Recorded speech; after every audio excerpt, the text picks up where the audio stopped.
အပိုင်းတီးရဲ့အစမှာတော့မိုတီတယောက် 7-11 ကအေးတောင်ရင်အိမ်ထဲမှာရှောက်သွားနေခဲ့ပါတယ်။အပြင်ဘက်မှာလည်းအားလုံးကလှုပ်ရှားရှိရလုံနေတဲ့အတွက်မိုတီလည်းဖိုးရင်နာကိုတွားချလိုက်ပါပြီ။ရစ်ကတော့လိုလျောက်အေးတဲ့ဘီယာဇက်ကိုဖော်နေခဲ့ပြီးဒါကိုကြားတဲ့မိုတီကရစ်ရဲ့ဖုန်းကိုဆွဲလူသွားခဲ့ပါတယ်။ရစ်လည်းတင်းသွားခဲ့ပြီးနှစ်ယောက်သားလုံးထွေးနေတဲ့ချိန်ဖုန်းထဲကိုမိုတီရဲ့မက်ဆေ့ကဝင်လာခဲ့ပါတယ်။ဂဲတော့အဲ့ဒီမိုတီက evil မိုတီဖြစ်ပြီးစာထဲမှာတော့သူပြောတဲ့အတိုင်းမလုပ်ရင် Red တို့မိသားစုကိုဖျက်ဆီးမယ်လို့ချိန်ချောက်နေခဲ့တာပါ။ဒါကိုကြားတဲ့မိုတီကတော့တော်လေးစိတ်ပူနေခဲ့ပြီးအဲ့ချိန် evil မိုတီရဲ့ဖုန်းကဝင်လာခဲ့ပါတယ်။အဲ့ပြင်သူကပေါ်တယ်ဖွင့်ပြီး Red စီကိုပါရောက်ချလာခဲ့ပြီးမိုတီကိုလည်းစောင်းမြင့်တွေကပ်နေတော့တာပါ။ပြီးတော့နဲ့သူကပေါ်တယ်ဖွင့်ချလိုက်ပြီးစွန်သားကနေလှုပ်ဖို့အတွက် Red တို့နှစ်ယောက်စလုံးကိုပါလိုက်ခဲ့ဖို့ခေါ်ချလိုက်ပါတယ်။ရောက်ရှိလာတာကတော့ evil မိုတီဖန်တီးရတဲ့နေရာဖြစ်ပြီးအထဲမှာလည်း Jerry တို့အားလုံးကိုဖမ်းထည့်ထားတာပါ။အဲနောက်မှာတော့ evil မိုတီကကဘာတွေကိုပါဝါးစားနေတဲ့ The Collective ဆိုတဲ့အကောင်အကြောင်းကိုပါရှင်းပြလိုက်ပါတယ်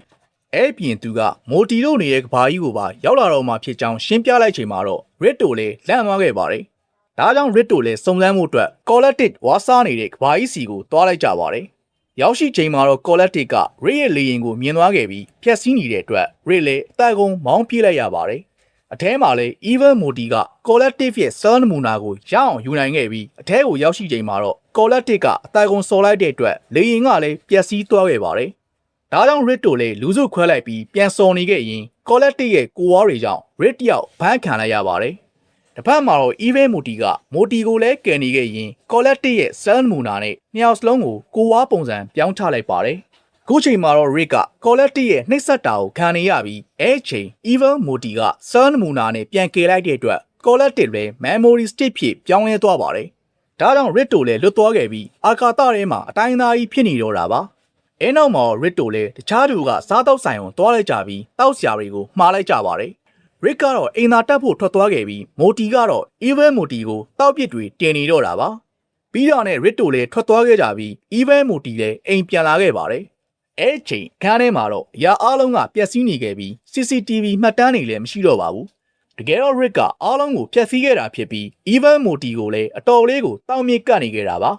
Rick လည်းအိမ်ပြန်ရောက်ချိန်မှာတော့ပေါ်တယ်အသစ်ကိုဖွင့်ချလိုက်ပြီးအိမ်ကြီးကိုပါထည့်ချလိုက်ပါတယ်ပြီးတော့နဲ့စစ်စကန်သွင်ပြောင်းလိုက်ပြီးအိမ်မှာရှိတဲ့လူတွေကိုလည်းကိုပြောက်အာမာတွေဝစ်ပေးလိုက်ပါတယ်။အဲ့ပြင်မိသားစုတွေအားလုံးကိုလည်းဘန်ကာထဲမှာအေးဆေးနေနိုင်မှုအတွက်ပုံမြင်တွေဖန်တီးပေးလိုက်ပြီးလုံခြုံရေးအတွက်လည်းမရင်းတပ်သားကိုပါခံထားလိုက်ပါတယ်။အလောက်ကားထဲမှာလည်းလက်နက်တွေဖန်တီးနေခဲ့ပြီးအဲ့ချိန်မိုတီကတော့ evil မိုတီတယောက်ဘန်ကာထဲရောက်လာမှကိုကြောက်နေတော့တာပါ။အဲ့ချိန်ဘန်ကာထဲကိုအာကာသရင်ကြီးပြုတ်ကျလာတဲ့အတွက် Red တို့လည်းနှက်တီနဲ့ပြစ်နေခဲ့ကြပြီးအဲ့ချိန်အထက်က collective နဲ့ evil မိုတီကပေါ်လာခဲ့ပါတယ်။ evil မိုတီကတော့အတော်လေးစိတ်တုန်နေခဲ့ပြီးမိုတီကိုလည်းဖယ်ထုတ်လိုက်ရင် Rick စီကိုလည်းရောင်ကြီးတွေထုတ်ချလိုက်ပါတယ်။ Rick ကတော့ရိုးပဲကြံခဲ့ပေမဲ့ evil မိုတီကစက်တိုက်နေတဲ့အတွက်ရောင်ကြီးတွေပြန်ထုတ်ချလိုက်ပြီးဘက်တရီဆန်လိုက်ကြပါတယ်။အဲ့ချိန် Rick ရဲ့စွမ်းအားကပိုပြင်းလာခဲ့ပြီးတစ်ဖက်က evil မိုတီကလည်းအရှုံးပေးခဲ့ပါဘူး။ဒါကြောင့်နှစ်ယောက်သားကရောင်ကြီးတွေနဲ့တိုက်ခိုက်နေရပြီးနောက်ဆုံးမှာတော့ evil မိုတီက